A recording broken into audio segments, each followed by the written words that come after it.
of Marketing and Communications. I've been doing this for 14 years now, so you think I know what I was doing, but I keep having to have a prompter there. I welcome you all to this, the 2017 Space Technology Hall of Fame private induction ceremony. This ceremony is in addition to other events that happen. First of its kind last evening was a Space Tech Social for people who are being inducted, people who have been inducted over the years that could make it, and also our partners in the Space Certification Program, which is a sister program separate but related to the Space Technology Hall of Fame. Also this evening, of course, following this, is a Space Technology Hall of Fame cocktail reception over in Colorado Hall, and you're all invited to be there, of course. And as the cap of the evening, if not the week, is the Space Technology Hall of Fame dinner this evening at 7 o'clock in the International Center, which is across the street where all the sessions occurred throughout the week. A little bit of history. The Space Foundation, in cooperation with our partners at NASA, in cooperation with international space agencies, created this program to achieve three important objectives, and it's an ongoing effort. It's not something that you do and walk away from. That is to honor the innovators who transform space technology into life-improving, in fact, in many cases, life-saving technologies here on Earth. The second primary goal is to increase public awareness of the practical benefits of what we do in space, and that is a global approach. It's important for a number of reasons, not the least of which is when the public is informed and they get it and they say that's cool, budgets tend to happen, rockets tend to launch, satellites tend to fly, so it's important stuff. And last but not least is to, of course, continue to encourage further innovation. The individuals that were inducted here tonight, the organizations that we'll be recognizing this evening at dinner, all take their place within the Space Technology Hall of Fame. It's a fairly small group, but that's on purpose. There are lots of technologies that are worthy of recognition, but we try to comb that down and recognize the very best. Since this program's beginning in 1988, I'm not sure we're at high school, I don't know. We've honored literally hundreds of individuals and organizations and have inducted, as of today, counting today, 75 outstanding technologies. And while this, again, is just a small sample of the innovations that come out of the space program, we do strive to honor the very best. And those people and organizations are represented here today for the 2017 class.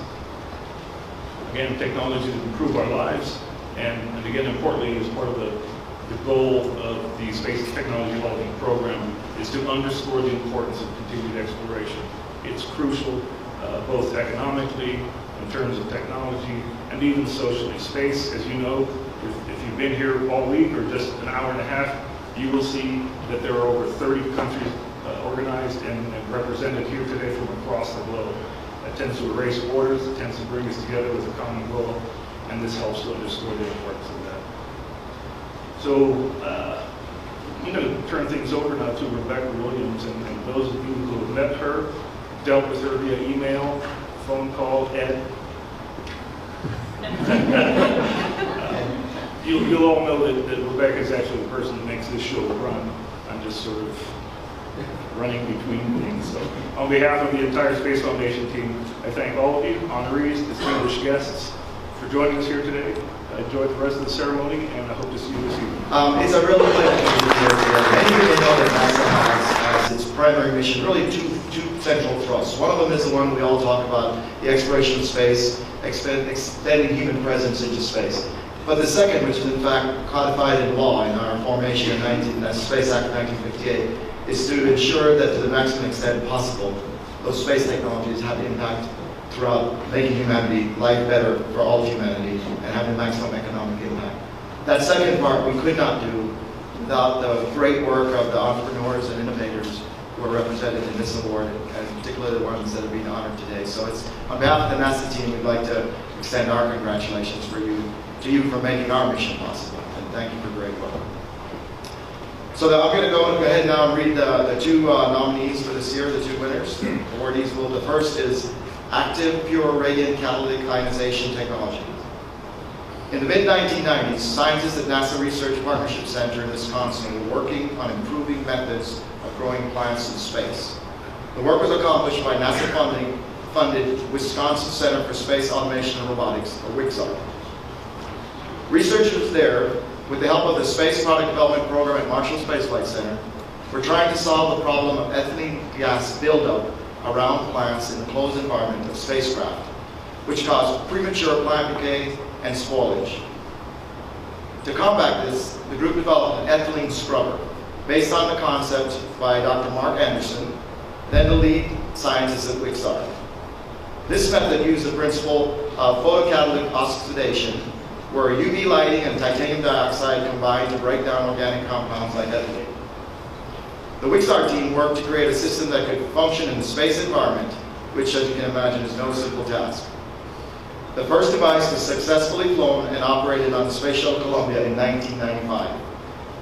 While there are similar products on the market, the Aeros team has taken the space-based ethylene scrubber and further developed the technology to build a family of products that benefit people in their everyday lives. The active, pure line of products have been validated in numerous case studies, proving the technology dramatically reduces concentrations of airborne aerosol contaminants, neutralizing infectious pathogens and viruses, including the likes of MRSA. Photocatalytic oxidation has roots in the space program and holds promise for clean air and water for our future space exploration program. But the greatest impact is how it's improving everyday life here on Earth.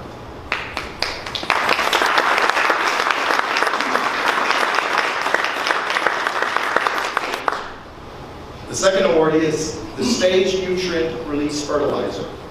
Floricon CEO Ed Rosenthal saw that his clients struggled to mix fertilizer and water in a solution for easier application. This inspired him to develop an easier, more accurate fertilizer application product. In 2003, Floricon introduced its first staged nutrient release fertilizer. 3 polymers were developed to coat 3 components in a fertilizer. This allowed more accurate application of less fertilizer, increasing crop yield and reducing the harmful amounts of fertilizers leaching into the groundwater.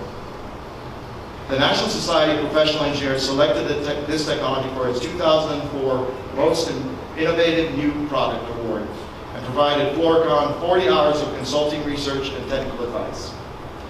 Floricon has also worked with the NASA-funded Space Alliance Technology Outreach Program, or SATOPS, designed to help small businesses overcome technological challenges using space program expertise, and supported by our Kennedy Space Center staff and local aerospace and technology companies.